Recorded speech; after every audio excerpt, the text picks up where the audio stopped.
ખોટા કેસો કરવામાં આવતા હોવાથી માલધારીઓ દ્વારા કલેક્ટરને આવેદન અપાયું। પશુઓની હેરફેરમાં કનડગતિ કરવામાં આવતી હોય તેમજ ખોટા કેસો કરવામાં આવતા હોય તે સંબંધે વાંધા સાથે માલધારીઓએ કલેક્ટર કચેરી ખાતે આવેદનપત્ર પાઠવ્યું, જેમાં તેઓ જણાવે છે કે અમે માલધારી વ્યક્તિઓ નાના મોટા પશુઓ ધરાવીએ છીએ અને પશુઓને ઘાસચારા માટે તે પશુઓને વાહનમાં ફરી પશુઓની હેરફેર કરીએ છીએ, પરંતુ હાલમાં થોડા સમયથી પોલીસ દ્વારા ખોટી રીતે અમારા વાહનોને રોકી ખોટા કેસો કરવામાં આવી રહેલ છે અને અમારા પશુઓને પાંજરાપોળના હવાલે કરી અમોને આર્થિક રીતે નુકસાન પહોંચાડવામાં આવી રહેલ છે। અમો માલધારીઓ દ્વારા પશુને વાહનમાં ભરી અને લઈ જતા સમયે વેટરનિટી ડોક્ટર પાસે તપાસણી કરાવેલ હોય છે, તેમજ જ્યાંથી ભરી જઈએ છીએ તે ગામથી સરપંચ તલાટીશ્રીનો દાખલો પણ લખાવેલ હોય છે, તેમજ વાહનમાં ઘાસચારા અને પાણીની પૂરતી વ્યવસ્થા રાખેલ હોવા છતાં પોલીસ આવા વાહનોને અટકાવી ખોટા કેસો કરી કનડગત કરે છે। ગત તારીખ 27/4/2026ના રોજ આડેસર પોલીસ દ્વારા માલધારી ભાઈઓની 2 ગાડીઓને અટકાવી પશુ પ્રત્યે ઘાતીયપણું અટકાવવા સંબંધેની ખોટી ફરિયાદ કરી બંને વાહનોમાં ભરેલ પશુઓને પાંજરાપોળના હવાલે કરી દીધેલ, તેમજ ફરિયાદ કામે માલધારી ભાઈઓ પોલીસ સ્ટેશનમાં હાજર હતા, તેમને પણ આડેસર પોલીસ સ્ટેશનના પીઆઈ જેબી આચાર્ય દ્વારા મારકૂટ કરવામાં આવેલ અને જેમ તેમ અપશબ્દો બોલવામાં આવેલ અને ધંધો બંધ કરાવી નાખવાની ધમકીઓ આપવામાં આવેલ છે। તે રીતે જોતા પોલીસ ખોટી રીતે અમો માલધારી વ્યક્તિઓને હેરાન પરેશાન કરી આર્થિક નુકસાન પહોંચાડી રહેલ છે। માલધારીઓ જણાવે છે કે અમો માલધારી વ્યક્તિઓ તથા વેપારી વ્યક્તિઓનો આ પશુઓ પર ધંધો રોજગાર આવેલ છે। આ પશુપાલન થકી અમો રોજી રોટી કમાઈએ છીએ, આમ અમારા પશુઓને ખોટી રીતે અમારી પાસેથી છીનવી લઈ પાંજરાપોળના હવાલે કરી દેવામાં આવે છે, જેથી પોલીસ ખોટી રીતે અમારા વાહનોને અટકાવે નહીં અને ખોટા કેસો કરે નહીં તે સંબંધે વિનંતી સહિત રજૂઆત કરવામાં આવી છે। સરપંચનો દાખલો છે, પૂરેપૂરી મંજૂરી છે, તેમ છતાં એને આખું ઇગ્નોર કરી 27/4/2026ની પણ ઘટના છે, ત્યાં કને અપશબ્દો બોલે છે માલધારીઓ જોડે અને આડેસર ચેકપોસ્ટ સાહેબ કચ્છની જ્યાં જવા માટે છે માલધારીઓ માટે ઘેટા બકરા તમામ હિન્દુ હોય કે મુસ્લિમ હોય સાહેબ, કચ્છની પ્રજા જે દૂધ ઉત્પાદન માટે સાહેબ બધું ઘેટા બકરાનો ઉછેર જ્યાં સરકાર પોતે પણ સબસિડી આપે છે અને યોજનાઓ બહાર પાડે છે, ત્યારે સાહેબ ખોટી રીતે કણગડત કરીને આ લોકોને હેરાન કરવામાં આવે છે।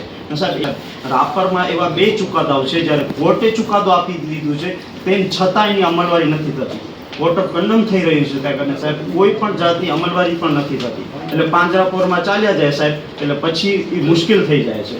એટલે તમામ વિગતો પાસ હોય તેમ છતાં પણ સાહેબ આડેસર ચેકપોસ્ટ ઉપર ખાસ સાહેબ ત્યાં કને બહુ જ તકલીફ થાય છે, એટલે આપના માધ્યમ સાહેબ એટલું કરાવી દો કે આડેસર ચેકપોસ્ટ ઉપર જે કનગડત માલધારીઓને થઈ રહી છે સાહેબ વર્ષોથી અહીંયા સાહેબ કચ્છની એવી પ્રજા કે ટ્રાન્સપોર્ટ બાદ બીજો કોઈ મોટો કોઈ ઉદ્યોગ હોય તો સાહેબ આ છે ઘેટા બકરાઓનો ઉછેરને છે સાહેબ, તમામ માલધારીઓ છે એ આજે અહીંયા આવ્યા છે, ચાહે હિન્દુ સમાજના ગઢવી સમાજના 50 ઊંટ ત્યાં રાત રચીલું લાદવા માટે મહારાષ્ટ્રમાં લઈને જતા હતા, ત્યાં અમરાવતી, ત્યારે આ રવિ રાણાને એ લેણશ્રી ત્યારે ધારાસભ્ય અને સંસદ સભ્ય હતા, ત્યાં ઊંટ 50 રોકાઈ ગયા, 3 ઊંટ ભૂખે ભરી ગયા, પણ એનો નિકાલ જ ના આવ્યો અને ફટાફટ આ હૈદરાબાદ કે કતલખાને લેકે જા રહે, બસ આ એમ કરીને રોકી રાખે।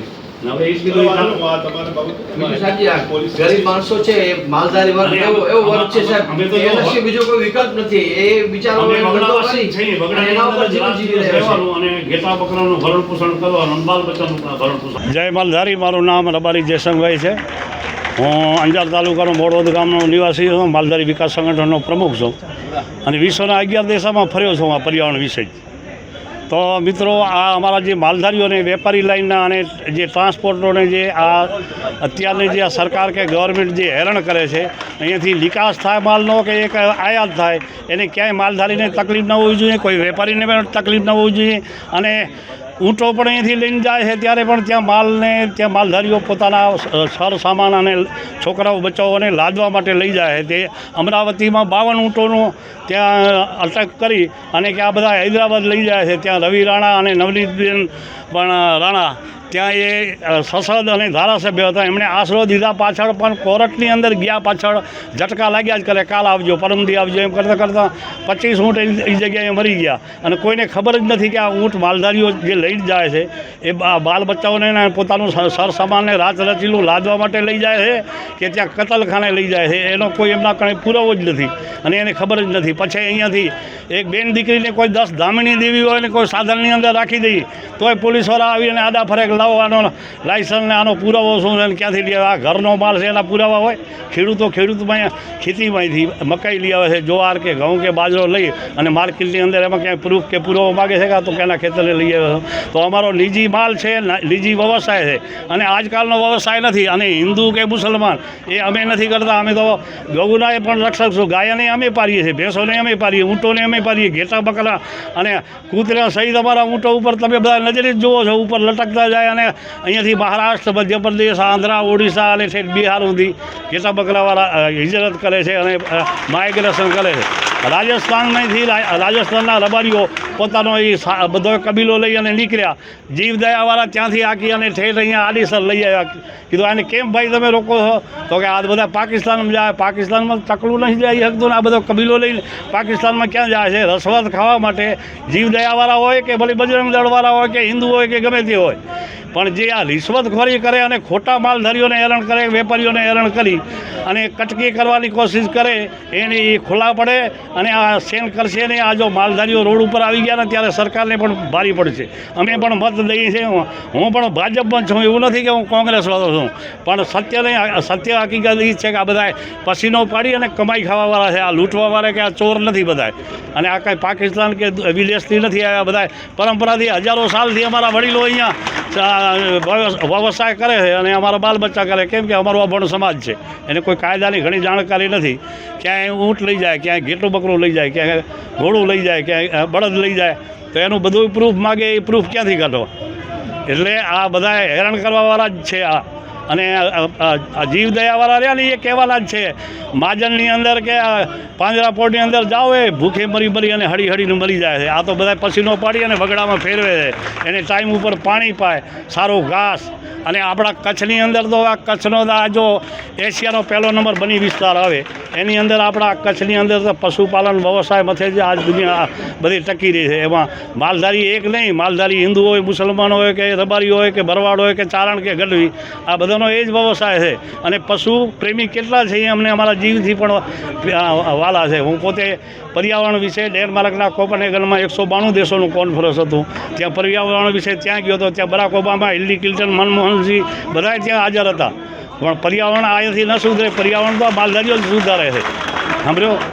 એટલું કહ્યું અને મારી વાણીને વિરામ આપું છું. અને અન્યાય જો થયો તો આ પબ્લિક નહીં, આ માલધારીઓને તમે ઓળખતા નહીં હોય, સરકારને હજી ઘણી ખબર નહીં હોય. જો આવી ગયા રોડ ઉપર ને તો પછી ભરી જાય તો ઉતરશે નહીં. તેથી એમને ન્યાય મળવો જોઈએ અને વેપારીઓને પણ ન્યાય મળવો જોઈએ. તમારો માલ તમે ઉત્પાદન કરો, એક બોવારી જ તમે ઉત્પાદન કરો, કોઈ લેવાવાળો બોવાર કાઢવાવાળો ન હોય તો કોણ લે?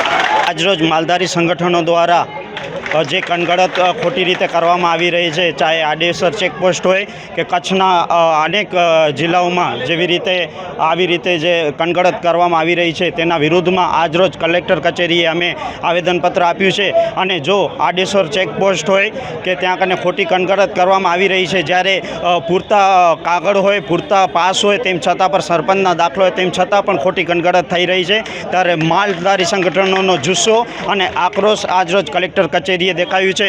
અને જો આવી રીતે જો કનગડત કરવામાં આવશે, જ્યારે ચાહે ભુજમાં માલ ભરીને જતા હોય કે ચાહે તમે તમામ કચ્છના વિસ્તારોમાં જ્યાં કચ્છમાં ટ્રાન્સપોર્ટ બાદ મોટામાં મોટો કોઈ ઉદ્યોગ હોય, તો આ માલધારી સંગઠનો છે, તમારા ઘરમાં દૂધ પણ આ માલધારીઓ થકી આવી રહ્યું છે.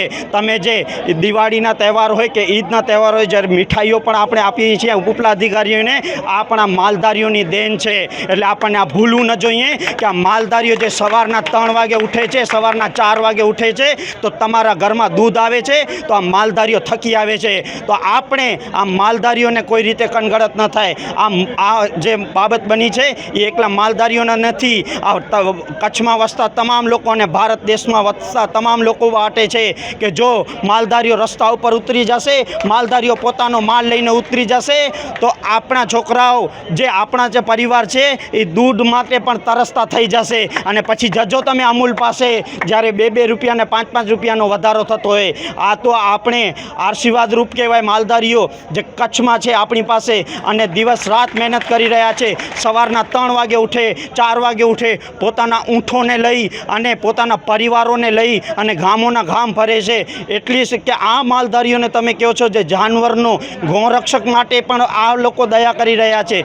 જ્યારે એક કૂતરાને પણ પોતાની ઊંઠ ગાડી ઉપર લઈ અને આ માલધારી સંગઠનો લઈ છે. આ શું જાનવરોને પાડી આ રહ્યા છે. જાનવરોની પોતાની દેખભાળ થાય કે ન થાય, પણ સવારના 3 ને 4 વાગે ઉઠી અને પોતાની માલની દેખભાળ કરનારા કચ્છનો માલધારી છે. એટલે આપણે માલધારીઓને કોઈ પણ જાતની કનગડત ન થાય, એ તંત્રની જવાબદારી છે. રાપર મધ્યે જ્યારે કોર્ટ દ્વારા પણ 2 ઓર્ડર આપી દેવામાં આવ્યા હોય, તેમ છતાં પણ તંત્ર જો માલ ન છોડતું હોય તો એ શરમજનક બાબત છે. કારણ કે માલધારીઓને ખોટી રીતે હેરાનગતિ અને કનગડત કોઈ પણ ભોગે, કોઈ પણ સંજોગે સહન કરવામાં નહીં આવે.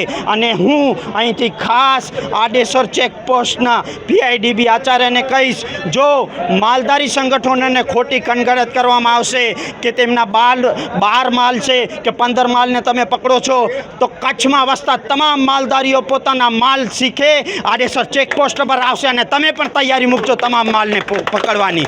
એટલે મારી વિનંતી છે સરકારને, તંત્રને વિનંતી છે કે ખોટી રીતે માલધારી સંગઠનોને, માલધારી ભાઈઓને, માલધારી બંધુઓને જે મહેનતથી પોતાનું કામ કરે છે, મહેનતથી જે ગુજરાન ચલાવે છે, એ લોકોને હેરાનગતિ અને કનગડત કરવામાં ના આવે.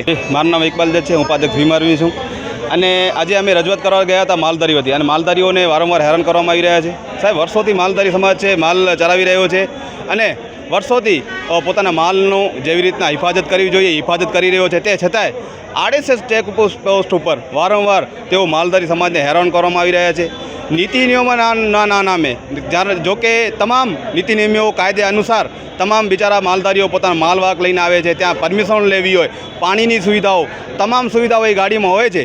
તે છતાંય કનડગત રીતે હેરાન કરવામાં આવે છે. સાહેબને રજૂઆત કરી છે. સાહેબ, જો એવું હોય તો એ લોકો એવડી બધી નિયમોની વાત કરી રહ્યા છે, તો અહીંયાથી કહેવા માગું છું, તો આ બધા નિયમો ખાલી ફક્ત માલધારીઓ માટે જ કેમ બુટલેગરો અહીંયા એ જ ચેકપોસ્ટ ઉપર બુટલેગરો અહીંયા દારૂ લઈને આવે છે, એ જ ચેકપોસ્ટ ઉપરથી અહીંયા ડ્રગ્સ આવી રહ્યું છે.